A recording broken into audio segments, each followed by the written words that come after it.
Teman-teman semuanya, mari kita satukan hati kita, mari kita berdoa. Bapa yang baik, Bapa yang kami sembah dalam nama Tuhan kami Yesus Kristus, betapa hari ini ya Bapa, hati kami berlimpah dengan ucapan syukur ya Bapa. Ya Bapa, pada siang hari ini ya Bapa, kami datang ke hadapan-Mu ya Bapa.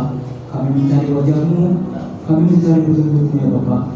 Karena yang kami tahu, hanya Engkau yang mampu untuk menuntut jalan kami di jalan yang sesat ini ya Bapa. Hanya Tuhan lah sumber kekuatan. Berbiasalah atas setiap kami.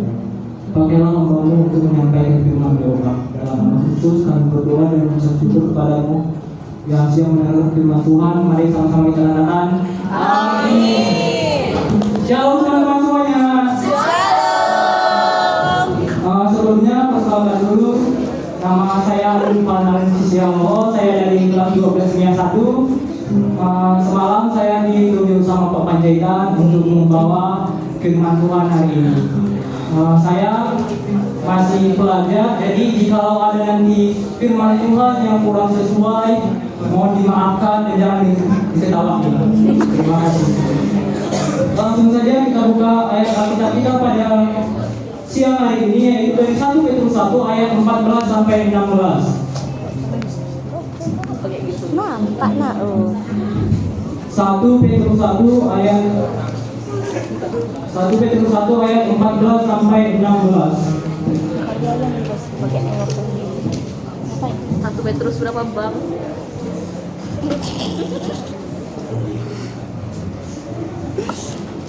Saya akan membacakannya untuk teman-teman semuanya. Oke. Baiklah. Ayat 14. Hiduplah sebagai anak-anak yang taat dan jangan turuti hawa nafsu yang menguasai kamu pada waktu kebodohanmu. Tetapi hendaklah kamu menjadi kudus di dalam seluruh hidupmu, sama seperti Dia yang kudus yang telah memanggil kamu. Sebab ada tertulis, kuduslah kamu sebab Aku kudus. Amin. Teman-teman semuanya boleh sama-sama baca tema kita pada siang hari ini. 1, 2, 3 ayat. Hidup dalam kudus. Haleluya. Hidup dalam kudus adalah tema kita pada siang hari ini. Nah, saya ingin menjelaskan sedikit apa sih itu kudus. Nah, jadi kudus itu sebenarnya berasal dari kata Ibrani yang berarti itu dia dipisahkan atau dibedakan. Nah, bagaimana sih maksudnya itu dibedakan atau dipisahkan? Maksudnya itu adalah kita hidup kudus itu dibedakan dari kelakuan-kelakuan yang tidak baik di dunia ini.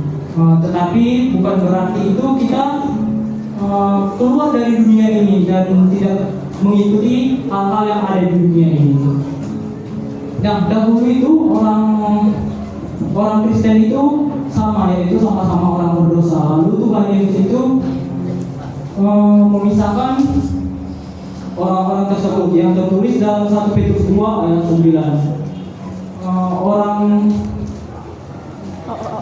Orang Kristen yang kudus ini tadi kan sudah saya katakan bahwa orang kudus itu bukan berarti dia tidak mengikuti hal-hal yang di dunia ini, tetapi mengikuti hal-hal yang tidak mengikuti hal-hal yang tidak baik di dalam dunia ini. Mungkin teman-teman semua di sini ada yang tahu tentang paham asketisme. Ada yang tahu? Enggak. Nah, jadi paham asketisme ini merupakan suatu ajaran yang mengharuskan kita itu untuk hidup sebagai petapa yang mengasingkan diri. Maksudnya itu mengasingkan diri, dia tidak terbuka dengan orang-orang lain yang ada di dunia ini. Jadi mereka menganggap bahwa hanya mereka yang ada di dunia ini. Jadi mereka hanya tidak menerima saran-saran dari luar, tetapi mereka hidup dengan pengetahuan mereka sendiri. Nah, tadi juga dalam ayat Mazmur kita dalam Roma 12 ayat 2 dikatakan bahwa janganlah kamu menjadi seperti dunia ini, tetapi berubahlah dengan budimu sehingga kamu mengetahui apa yang baik di dunia ini, apa yang berkenan kepada Tuhan dan yang sempurna. Nah, teman-teman semuanya, itulah maksud dari ayat Roma 12 ayat 2 tadi, bahwa jikalau dunia ini atau jikalau bumi ini berdusta, kita itu harus jujur. Jika dunia ini tidak mengikuti Tuhan, kita itu harus pergi kepada Tuhan. Jika dunia ini berselingkuh, kita harus setia. Dan jika dunia ini mengajarkan hal-hal yang duniawi, kita itu harus mempelajari hal-hal yang rohani. Itulah yang dimaksud dengan hidup terpisah dengan dunia.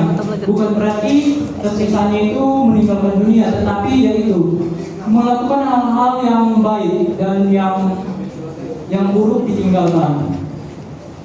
Selanjutnya, sebenarnya apa sih tujuan Tuhan mengharuskan kita untuk hidup kudus?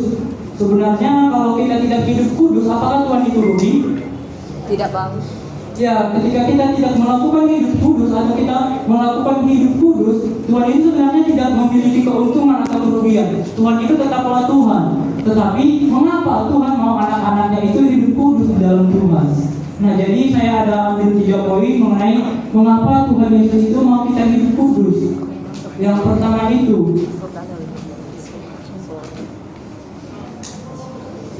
itu karena kekudusan membawa kita ke dalam keadaan yang lebih baik. Nah, teman-teman semuanya, perintah-perintah atau larangan-larangan Tuhan Yesus yang ada di Alkitab ini itu bukan membuat hidup kita menjadi sengsara atau membuat hidup kita menjadi susah, tetapi Tuhan mau kita kudus. Larangan-larangan yang ada di Alkitab ini merupakan tujuan Tuhan untuk membuat anak-anaknya supaya lebih baik, bukan berarti membuat kita susah. Nah, teman-teman semuanya pernah nggak HP-nya penyimpanannya penuh? Ketika HP teman penyimpanannya penuh, apa yang teman-teman lakukan? Hapus. Apa yang dihapus? Iya, yang dihapus itu kan data-data yang tidak penting atau data-data yang kotor yang tidak kita gunakan, betul kan? Betul. Nah, ketika HP kita penuh atau lemot, apa yang terjadi pada HP kita? Ngelek kan? Main game, ngelek, ngirim pesan 1 jam baru terkirim, ya kan? Nah, jadi begitulah hubungan kita dengan Tuhan. Ketika kita dipenuhi oleh dosa, oleh perzinahan atau hal-hal yang tidak baik di dunia ini, maka hubungan kita dengan Tuhan itu akan susah tersambung atau lemot. Doa-doa yang kita kirimkan kepada Tuhan itu akan lama sampai kepada Tuhan, dan berkat-berkat Tuhan juga kepada kita akan lama sampainya. Nah, jadi itulah alasan pertama mengapa Tuhan ingin kita hidup kudus, yaitu karena Tuhan ingin membawa kita ke dalam keadaan yang terbaik di dalam hidup kita. Nah, yang kedua, mengapa Tuhan itu ingin kita hidup di dalam kekudusan, yaitu karena kekudusan membawa hidup kita menjadi berharga dan bernilai. Nah, ketika kita hidup di dalam kekudusan, kita itu akan berharga dan bernilai di mata Tuhan. Ketika kita berharga dan bernilai di mata Tuhan, kita itu berada dalam titik terbaik kita. Nah, ketika kita berada dalam titik terbaik kita, di situ kita akan menerima banyak berkat dari Tuhan. Kita akan menerima jawaban-jawaban dari doa kita, dan juga mendapatkan kenyataan dari Tuhan Yesus. Nah, sebagai contohnya itu barang-barang yang Tuhan pakai sekalian semua yang ada di sini. Tentunya kita semuanya mau memakai barang yang terbaik menurut kita kan, yang terbaik menurut versi kita, ya kan? Begitu juga dengan Tuhan. Tuhan mau menjawab doa anak-anaknya yang menurut Tuhan itu lebih kudus atau yang lebih baik, tetapi tidak mungkin untuk menjawab doa-doa anak-anaknya yang tidak kudus, tetapi anak-anaknya yang lebih mementingkan Tuhan dalam kehidupannya, Tuhan pasti akan menjawab itu ke depan. Yang terakhir, yaitu tujuan Allah mengapa kita harus hidup kudus dalam Tuhan, yaitu supaya kita dapat melihat kuasa dan mujizat yang terjadi dalam kehidupan kita. Nah, ketika kita hidup di dalam kekudusan, maka mujizat-mujizat Tuhan itu akan sangat berlimpah di dalam kehidupan kita. Sama seperti yang diterima oleh salah satu tokoh Alkitab, yaitu Yosua. Ketika Yosua berangkat bersama bangsa Israel menuju tanah Kanaan, dan berangkat dari Sitam menuju ke Sungai Yordan. Nah, ketika mereka di Sungai Yordan kan mereka mengingatkan di Sungai Yordan, mereka tidak langsung melewati Sungai Yordan. Nah, apa sih perintah Tuhan yang dikatakan oleh Yosua kepada bangsa-bangsa Israel ketika malam itu sebelum mereka berangkat ke tanah Kanaan? Mari kita buka sama-sama di Yosua Yosua 3 ayat 5. Yosua 3 ayat 5. Baca ya. Sebentar ya bang. Yosua berapa? Yosua. Yosua 3 ayat 5. Gimana ya? Yosua? 3 ayat. Haleluya.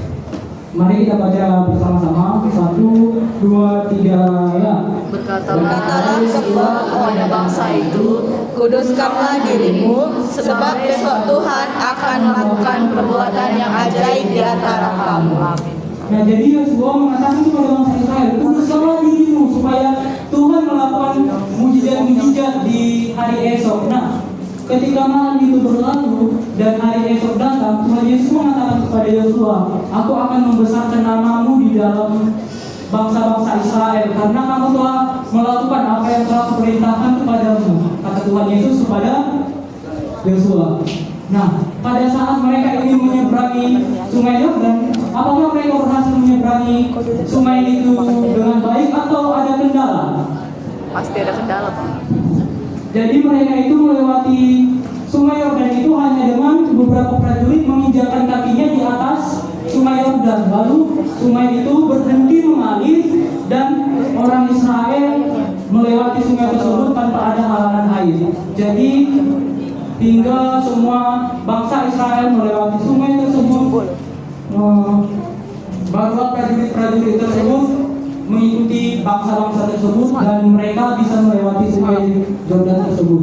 Nah, menurut teman-teman sekalian, apakah itu salah satu mujizat? Ya, itu merupakan salah satu mujizat. Bagaimana bisa manusia itu bisa melewati sungai tanpa bantuan apapun. Mereka hanya mengandalkan bantuan dari Tuhan Yesus. Nah, jadi hanya itu yang bisa saya sampaikan pada siang hari ini. Nah, jadi teman-teman semuanya, saya ingin mengatakan satu kalimat kepada teman-teman semua yang bisa menjadi pegangan bagi teman-teman semua yang ada di sini, yaitu hidup kudus itu normal. Ayo sama-sama katakan, hidup kudus itu normal. 1, 2, 3 ya. Hidup kudus itu normal. Nah, jadi kalau ada orang-orang yang berkata kalau hidup kudus itu susah, hidup kudus itu mustahil, marilah teman-teman kita pahami bahwa sebenarnya hidup kudus itu sebenarnya memang susah kalau kita mengandalkan kemampuan diri kita sendiri. Ketika kita berjalan sendiri tanpa mengandalkan Tuhan, memang hidup kudus itu sangat susah. Tapi ketika kita mengandalkan Tuhan di dalam kehidupan kita, setiap saat kita melakukan sesuatu, kita libatkan Tuhan, maka hidup kudus itu akan sangat mudah untuk kita jalani. Nah, jadi teman-teman, kalau mungkin ada teman-teman di sini semua mendengarkan firman ini dan merasa bahwa kita tidak layak untuk menjadi kudus karena masa lalu kita yang begitu suram, banyak hal-hal yang bersalah yang kita lakukan pada sebelum-sebelumnya. Nah, kabar baiknya pada siang hari ini bahwanya Tuhan Yesus itu selalu membuka pintunya kepada orang yang bertobat. Amin. Amin. Jadi teman-teman semuanya yang ada di sini, marilah kita jangan nanti, jangan esok, jangan lusa, tetapi sekarang marilah kita bertobat, marilah kita hidup kudus. Tuhan menguduskan kita, Tuhan memakai kita untuk hal-hal untuk memuliakan nama Tuhan di dalam kehidupan kita sehari-hari. Amin. Ya, cukup sekian program yang bisa saya sampaikan pada siang hari ini. Mari kita satukan hati kita, mari kita berdoa. Bapa yang baik, Bapa yang bertahan di kerajaan surga, puji dan syukur yang tergantung kami datang ya Bapa, yang dapat juga pada siang hari ini Bapa, kami sudah mendengar sedikit dari isi firman ya Bapa. Ya Bapa, mudah-mudahan ya Bapa, firman-Mu itu ya Bapa bisa menjadi pedoman ya Bapa di dalam kehidupan kami sehari-hari ya Bapa. Ya Bapa, Kau pakai kami ya Bapa untuk kemuliaan nama-Mu di dunia ini ya Bapa. Ya Bapa, kuduskan kami, pulihkan kami ya Bapa dari dosa-dosa yang telah kami lakukan sebelumnya ya Bapa. Kami yakin dan percaya Bapa, Kau selalu membuka pintu-Mu untuk orang-orang yang mau bertobat kepada-Mu ya Bapa. Saat ini ya Bapa, kami ingin bertobat ya Bapa, kami ingin meninggalkan hal-hal yang tidak baik di dunia ini ya Bapa. Kami ingin hidup tidak menjadi seperti di dunia ini ya Bapa. Kami ingin menyenangkan hati-Mu ya Bapa. Ya Ya Bapa, orang tua kami ya Bapa, dimanapun berada ya Bapa, berikan kesehatan, panjang umur dan rezeki ya Bapa. Begitu juga dengan guru-guru kami ya Bapa. Hanya doa ya Bapa yang boleh sempurna malah di dalammu. Dalam nama Kristus kami berdoa dan mengucap syukur kepadamu. Haleluya, amin.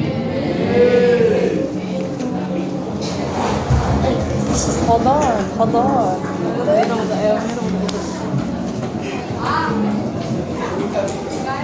Anakku udah gede guys, oh my god.